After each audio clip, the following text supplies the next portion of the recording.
Bismillahirrahmanirrahim. Assalamualaikum warahmatullahi wabarakatuh. Waalaikumsalam warahmatullahi wabarakatuh. Hari ini kita membahas tentang aliran-aliran historiografi, yaitu aliran di Yaman, aliran di Madinah, dan aliran di Irak.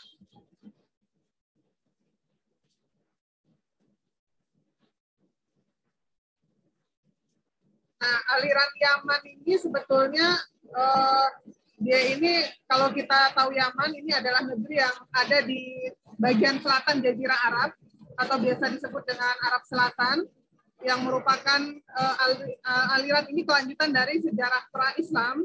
Jadi memiliki kecenderungan kepada mitos, legenda suku, kemudian cerita tentang kota-kota di masa lalu. Dan di aliran Yaman ini dia ciri-cirinya adalah berbentuk hikayat atau prosa, dan tokoh-tokohnya terdiri dari orang-orang Yahudi yang kemudian akhirnya masuk ke Islam. Nah, pada masa ini di riwayat Yaman ini biasanya cerita-ceritanya itu berbentuk hikayat atau al-qasas, ada cerita seperti yang biasa di kalangan Arab Utara itu namanya al-ayyam. Kemudian ceritanya juga berisi hayalan, dongeng-dongeng, kemudian merupakan lanjutan dari cerita sejarah ya tentang hikayat, dan kitabnya ini adalah bisa dikatakan sebagai novel sejarah gitu ya, karena berisi tentang cerita-cerita riwayat sejarah. Nah, sejarawan sendiri tidak menilai bahwa hikayat-hikayatnya ini memiliki nilai historis.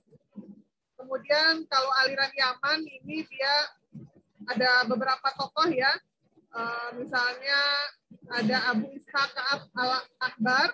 Nah, pada masa mudanya di Yaman ini sebagai seorang pemeluk agama Yahudi, kemudian akhirnya menjadi pemeluk agama Islam ketika Khalifah Umar bin Khattab menjalani masa pemerintahannya. Kemudian tokoh kedua ada namanya Wahab ibnu Munabbih. Ini pada tahun 34 Hijriah, merupakan seorang pemuka tabi'in, juga memiliki kemampuan dalam bidang sejarah. Kemudian dia mengenalkan kandungan kitab suci Yahudi. Dia juga seorang penduduk Yaman yang berdarah Persia. Kemudian ada Ubaid ibnu Syariah al-Jurhumi, merupakan sejarawan yang hidup selama cukup panjang ya. Kalau di sini dikatakan 300 tahun, dan ada juga yang mengatakan bahwa usianya sampai 220 tahun. Nah, ini kalau masa sekarang tidak ada yang sepanjang itu usianya ya. Kemudian aliran Madinah. Nah, aliran Madinah ini lahir sejak kota Madinah menjadi pusat peradaban Islam. Jadi kalau kita belajar sejarah Islam pada masa Nabi Muhammad SAW hijrah, itu Madinah menjadi satu negara ya, negara Islam yang dipimpin oleh Rasulullah, kemudian dilanjutkan pada masa Khulafaur Rasyidin dan pada masa dinasti-dinasti Islam setelahnya. Nah, aliran pada masa Madinah ini dia karena masih ada peninggalan hadis ya, jadi mereka ketika meriwayatkan suatu peristiwa itu menggunakan sanad dan kritik sumber, seperti mereka melakukan hadis gitu ya, jadi lebih terstruktur gitu, lebih ketahuan keasliannya, keotentikannya, karena memang mereka ini menggunakan periwayatan mirip seperti halnya hadis. Nah, ini karena memang pada masa aliran Madinah ini masih banyak ahli fikih, ahli hadis, ahli hukum Islam gitu, sehingga mereka betul-betul menjaga kemurnian dari aliran Madinah ini. Nah, di dalam pengetahuan Islam yang pertama kali dikenal adalah ilmu hadis, karena memang dengan ilmu hadis inilah kita bisa mengetahui apa saja syariat Islam yang memang dicontohkan oleh Rasulullah, dan ini sampai sekarang juga masih menjadi satu keilmuan tersendiri gitu ya. Nah, menurut Badriatin sendiri, perkembangan ilmu hadis ini menjadi salah satu awal penulisan sejarah aliran Madinah, karena memang hanya hadislah yang dia otentik gitu ya, siapa penulisnya, siapa perawinya, sanadnya bagaimana, itu otentik sekali gitu ya kalau untuk penulisan hadis ini. Sehingga pada aliran Madinah ini juga masih sama dengan ilmu hadis ya, bentuk dan metode penulisannya ini sama seperti metode hadis. Nah, latar belakang penulisan sejarah pada masa Madinah ini bisa ditulis secara mendalam, detail, kemudian juga melalui proses seleksi dan penelitian sanad ya, sehingga memang bisa dipercaya gitu ya, bahwa sejarah Islam pada masa itu penulisannya itu cukup otentik ya, karena memang sanadnya itu terjaga gitu, dari siapa-siapanya itu ketahuan gitu, penelitiannya dilakukan secara cukup mendalam. Nah, pada masa Madinah ini banyak ahli hadis dan ahli fikih, di antaranya ada Abdullah ibnu Abbas pada tahun 78 Hijriah, ada Sa'id ibnu Al-Musayyib, ada Aban ibnu Utsman, ada Syurabir ibnu Sa'ad, ada Urwah ibnu Zubair, ada Asim ibnu Umar, ada Muhammad ibnu Muslim, dan Musa ibnu Uqbah. Ini yang sebagian yang tercatat ya, sesungguhnya banyak sekali. Nah, kemudian aliran Irak ya, aliran Irak ini ada di Kufah dan Basrah. Ini merupakan penulisan sejarah awal Islam yang terakhir.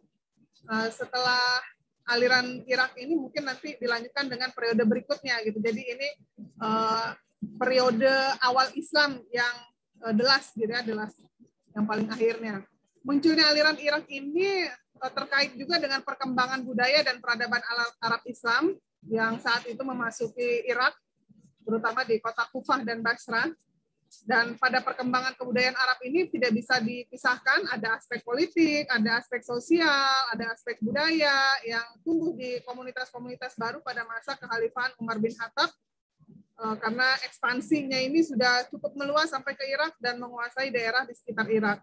Nah, sehingga cerita penulisan sejarahnya ini ya terkait itu, bidang politik, sosial, budaya Islam gitu. Nah, itu tema-tema dalam penulisan aliran Irak ini. Kemudian umat Islam mendirikan kota Islam ya, sehingga di Irak ini Islam mencapai satu kemajuan. Nah, jadi bisa dikatakan bahwa aliran penulisan sejarah pada masa Irak ini dimulai pada masa Khalifah Umar ibn Khattab, ketika umat Islam berhasil mengekspansi Irak, kemudian berkembang pesat pada masa Khalifah Ali bin Abi Thalib, dan dilanjutkan pada masa Bani Umayyah. Jadi ya cerita-cerita sejarahnya itu, penulisan sejarahnya itu ya biasanya terkait dengan kondisi saat itu. Jadi ada tentang faktor politiknya, kisah peperangan gitu ya, kisah kepemimpinan khalifah, kemudian kisah tentang pemerintahan Islam. Nah, kalau dari segi penulisannya, metode yang digunakan adalah metode syair dan puisi ya, karena memang pada masa lampau syair dan puisi itu sangat digemari oleh masyarakat. Jadi lebih masuk gitu ya, syair-syairnya itu seperti lagu gitu ya, diceritakan turun-temurun. Di dalam syair-syair lagunya itu ada ceritanya gitu. Kemudian pada awal abad kedua Hijriah ini mulai banyak penulisan sejarah ya, karena banyak ahli-ahli di bidang nasab atau ahli di bidang silsilah. Jadi seperti yang pemakalah minggu-minggu sebelumnya itu kan memang di Arab itu kan silsilah itu dijaga betul gitu ya, sehingga ya setiap suku itu pasti punya silsilahnya gitu, silsilah sukunya ya, keluarganya dari yang sekarang yang hidup di zaman itu sampai yang sebelumnya gitu. Nah, kemudian kabilah-kabilah dan warisan yang mereka tulis itu di buku-buku itu biasanya memuat nasabnya, syair, kisah, dan sebagian kabilah. Makanya di nama-nama orang Arab itu bin-binnya itu kan banyak ya, tadi seperti yang saya contohkan tadi ada namanya itu banyak sekali binnya, sampai itu menunjukkan silsilah ke atasnya gitu ya, kakeknya, munyangnya, dan sampai ke atasnya, keturunan di atasnya. Nah, kemudian penulisan aliran Irak, ada beberapa penulis ya yang terkenal, misalnya ada Awanah Ibnu Al-Hakam. Nah, ini seorang penulis yang berasal dari Kufah, merupakan di Kufah ini adalah salah satu pusat politik dan kebudayaan ya, sehingga penulisan Irak ini juga ya bicara tentang politik, bicara tentang kebudayaan gitu kan. Nah, kalau si Awana Ibnu Hakam ini dia penulisannya itu cenderung pada pandangan politik Bani Umayyah, terutama masalah politik yang saat itu sedang berkembang. Kemudian yang kedua ada namanya Syaf Ibnu Umar Al-Asadi Al-Tamimi. Nah, ini berasal dari aliran Kufah. Karya terakhirnya tentang pembunuhan Utsman. Dalam tulisannya, Saif ini memadukan antara corak Irak dan Madinah yang mengurai problem-problem peristiwa besar politik. Nah, karena tulisan para tokoh-tokoh aliran inilah, akhirnya cerita-cerita tentang misalnya pembunuhan Utsman itu bisa sampai pada masa kita gitu ya, karena ada penulisan ulang. Kalau kita itu seperti kayak kita ini kan nulis makalah, itu mengutip dari sumber-sumber referensi yang lain. Nah, kira-kira dari cerita-cerita mereka inilah dikutip sampai akhirnya kisah-kisah pada masa kekhalifahan ini bisa sampai ke periode sekarang. Kemudian penulis lainnya periode Irak ini ada namanya Abu Mihnaf. Nah, Abu Mihnaf ini adalah seorang ahbari atau periwayat sejarah yang terkenal pada masa pemerintahan di masa akhir sebelum keruntuhan Bani Umayyah. Nah, si Abu Mihnaf ini berasal dari Kufah dan spesialisasinya atau keahliannya ini khususnya di bidang ilmu nasab ya. Jadi Abu Mihnaf ini beliau tidak terlalu teliti untuk masalah isnad secara berlebihan, jadi beliau memasukkan karyanya mengenai perang Siffin, kemudian ada kisah-kisah tentang suku dan beberapa isu-isu lokal.